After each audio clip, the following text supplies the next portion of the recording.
اور عروضیوں کا وہ کون سا یا ایسا شاعر جو کہ اچھی طرح عروض بھی جانتا ہو، کون سی اس کی وہ ایسی پریکٹس ہے کہ جس کے بعد لوگ بھی اس کو پھر کہنے لگتے ہیں کہ فلاں صاحب تو عروضی ہیں، شاعر رہے ہیں؟ نہیں، تو وہ یاد رکھیے گا پوائنٹ ہے، یا وہ یوں سمجھ کہ وہ مرحلہ ہے کہ جب کوئی شاعر جی ہاں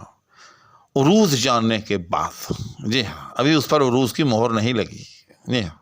یعنی عروضیہ ہونے کی، وہ بحروں کے اندر ایسے تجربات کرنے لگے جو عروضی قواعد کی روح سے تو جائز ہوں، جی ہاں، لیکن ہماری سوسائٹی میں، ہمارے معاشرے میں، ہماری زبان میں، ہمارے لب و لہجے میں اس کا چلن نہ ہو۔ جی ہاں، اب میں اس کی آپ کو مثال دے کر سمجھاؤں گا۔ مثلاً ایک بحر ہے، مفعول و فاعلات و مفاعیل و فاعل، ٹھیک؟ اب یہ وہ بحر ہے کہ جس میں ہزاروں کی تعداد کے اندر کلام جو ہیں وہ کہے گئے ہیں۔ صبح ازل یہ مجھ سے کہا جبرائیل نے، جو عقل کا غلام ہو وہ دل نہ کر قبول۔ اقبال کا اس بحر کے اندر مشہور شعر ہے۔ غالب کا تو یوں سمجھ لے کہ ایک تہائی دیوان جو ہے اس بحر کے اندر ہے، مفعول و فاعلات و مفاعیل و فاعل۔ تو اب یہ ایک ایسا وزن ہے، ایک ایسی لے ہے، ایسی سرتال ہے کہ جو ہمارے کانوں کے ساتھ مانوس ہے، یا ہمارے کان اس کے ساتھ مانوس ہے، ٹھیک؟ اب اس کے اندر اگر کوئی صاحب تسکین اوسط ہے، یہ میں انشاءاللہ العزیز آپ کو الگ سے جو ہے اس پر ایک ویڈیو بنا کر دوں گا۔ بہت سی ویڈیوز کے اندر میں نے آپ سے یہ وعدہ کر لیا ہے یا کر چکا ہوں کہ میں آپ کو تسکین اوسط پر ایک مستقل ویڈیو دوں گا، لیکن آگے سے آگے اور ٹاپکس جو ہمیں نکلتے آتے ہیں، ابھی تسکین اوسط کی طرف توجہ نہیں گئی۔ انشاءاللہ العزیز میں اس پر جو ہے ایک مستقل ویڈیو جو ہے وہ بنا کر دوں گا۔ تو اب اس کے اندر اگر کوئی صاحب تسکین اوسط کو عمل میں لائے تو اس کی پتہ کیا شکل بن جائے گی؟ اس کی بن جائے گی مفعول و فاعلاتن کی بجائے فاعلاتوں کی بجائے مفعول بن جائے گا، مفعول و مفعول، یعنی ایک ایسی شکل اس کے اندر بن جائے گی کہ جس شکل سے ہمارے کان مانوس نہیں ہے، جی ہاں، لیکن قواعد کی روح سے جی ہاں وہ جائز ہے۔ اب اگر کوئی شاعر جی ہاں، اور یہ وہی کرے گا کہ جس کو علم عروض کی بہت زیادہ باریکیوں کا علم ہوگا، جی ہاں، تسکین اوسط کو یہاں عمل میں لاتے ہوئے درمیانی رکن کو بدل دے اور اس بدلی ہوئی شکل کے اندر وہ مصرع کہے، بلکہ شعر کہے، تو بھائی سننے والوں کو کیا سمجھ میں آئے گا؟ وہ سننے والے تو اس کو کہیں گے پہلی قرات کے اندر کہ یہ بے وزن ہے، جی ہاں، لیکن وہ صاحب فرمائیں گے جو عروض کے یوں سمجھ لے کہ رازوں کو جانتے ہیں کہ نہیں بھائی یہ بے وزن نہیں ہے، بلکہ میں نے فلاں زحاف کو یا میں نے تسکین اوسط کو جو ہے وہ عمل میں لایا ہوں، اس کو میں نے استعمال کیا ہے اور اس کی یہ شکل نکالی ہے۔ تو بھائی انصاف کی بات یہ ہے کہ پھر سننے والا اور پڑھنے والا یہ کہنے پر مجبور ہوگا کہ بھائی تم عروضیے ہو، تم ٹھہرے عروضیے، تم جانو تمہاری بحر جانے، شاعر وائر ہم جیسے بھی ہیں ٹھیک ہیں، لیکن بھائی یہ جو تمہارا کلام یہ تمہارے نکات جو ہیں یہ تم ہی سمجھتے ہو۔ یہاں سے پھر یاد رکھیے گا ایک لائن جدا ہو جاتی ہے، یا یوں سمجھ لیں کہ شعراء جو ہیں وہ اپنے آپ کو عروضی کہلوانے سے گریزاں نظر آتے ہیں، جی ہاں، کہ کہیں مجھ پر بھی یہ تہمت نہ لگ جائے کہ یہ صاحب عروضی ہیں اور یہ ایسے ایسے تجربات کرتے ہیں اپنے کلام کے اندر، ایسے ایسے زحاف رو عمل لاتے ہیں کہ جن سے ہمارے کان مانوس نہیں ہیں، جو شعر کے اندر لطافت پیدا کرنے کی بجائے کثافت پیدا کرتے ہیں، کیونکہ شعر تو نام ہے لطافت کا۔ اگر شعر میں سے لطافت نکل گئی آپ کے کسی تجربے کی روشنی میں تو بھائی پھر وہ تو شعر تو نہ رہا، جی ہاں، وہ تو ایک میتھ کا کویسچن ہو گیا، جی ہاں۔ تو شعر کو ریاضیاتی بنیادوں کے اوپر حل کرنے بیٹھ جانا اور اس کو اس طرح سے جو ہے وہ بحروں میں سے گزارنا کہ قواعد کی روح سے تو وہ درست قرار پائے لیکن سننے والے کو وہ مطلق اچھا نہ لگے، تو پھر وہ شعر قرار نہیں دیا جا سکتا۔ جی تو یہی وہ مقام ہے، یاد رکھیے گا، کہ جہاں سے جو اچھے شعراء ہیں وہ یہ کہنے سے کتراتے ہیں کہ بھائی میں تو ایک سیدھا سادہ شاعر ہوں اور روزیہ نہیں۔ تو اس لیے یاد رکھیے،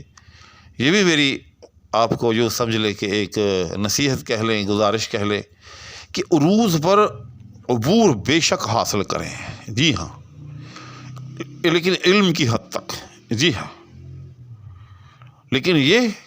کہ پھر ان زحافوں کو آپ روب عمل لانے بیٹھ جائیں، اس سے جو ہے گریز کریں۔ میں اس کی ایک اور مثال دیتا ہوں۔ مثال کے طور پر اب اس میں جو ہے ایک اختلاف ہے، اس پہ میں انشاءاللہ الگ سے بھی ایک ویڈیو دوں گا آپ کو بنا کر، کہ ایک ہی نظم یا ایک ہی غزل یا ایک ہی نعت کے اندر جو ہے مختلف بحروں کو استعمال کرنا۔ اب ہوتا یہ ہے بالعموم کہ جب ایک بحر کے اندر ایک نعت یا ایک غزل یا ایک نظم شروع ہوئی ہے تو آخر تک اسی بحر میں چلتے ہیں، جیسے ہزاروں خواہشیں ایسی کہ ہر خواہش پہ دم نکلے، بہت نکلے میرے ارمان لیکن پھر بھی کم نکلے۔ ظاہر ہے یہ بحر حدج کے اندر ہے، اور مفاعیل مفاعیل مفاعیل مفاعیل سے جو ہے وہ یہ شروع ہوتی ہے اور آخر تک آخری شعر تک جو ہے اسی بحر میں جا رہا ہے، جی ہاں۔ لیکن اب آپ کیا کرتے ہیں کہ اس کے اندر آپ کئی بحروں کو ڈال دیتے ہیں، تو بھائی آپ نے اپنی روح کو تسکین دے لی کہ دیکھیں جی میں نے ایک نظم یا ایک غزل کے اندر اتنی بحریں استعمال کر دی، خلط بحور جو ہے میں اس کا ماہر ہو گیا۔ لیکن یہ بتائیں سچ سچ اپنے دل پر ہاتھ رکھ کر بتائیں کہ کیا سننے والا جو ہے، کیا ہر بندہ جو ہے پڑھنے والا آپ کا جو قاری ہے وہ کیا اتنا ماہر ہے، اتنی بحروں کو جاننے والا ہے؟ کیا اس کو بھی اس بات کا احساس ہے کہ اب یہ اس بحر سے نکل کر اس بحر میں آ گیا ہے اور اسی بحر سے نکل کر اس بحر میں آ گیا ہے؟ یہ تو ایسے ہی ہوا جیسے ریل گاڑی کی لائن چل رہی ہے، جگہ جگہ آپ نے کانٹے لگا رکھے ہیں کہ جی پہلے اس لائن پہ چلے گی، پھر تھوڑی دیر بعد اس لائن پہ چلے گی، پھر تھوڑی دیر بعد اس لائن پہ چلے گی۔ تو کتنا مشکل ہے ایسا کرنا۔ تو یہاں سے وہ حد فاصل شروع ہو جاتی ہے کہ جو اچھے شعراء جو ہیں وہ یہ کہنے سے کتراتے ہیں کہ بھائی ہم عروضی نہیں ہیں،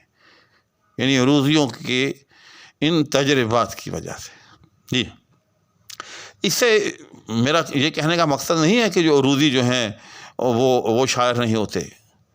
ہر عروضی ایک شاعر ہے، یاد رکھیے گا۔ یہ ہو ہی نہیں سکتا کہ عروضی ہو اور وہ شاعر نہ ہو، لیکن جب عروضی ان تجربات میں سے گزرتے ہیں تو پھر ان کا وہ کلام ان جیسا اس پائے کا عروضی ہی سمجھ سکتا ہے۔ عام جو شعراء ہیں وہ اس کلام کو سمجھ نہیں پاتے، ایک بات۔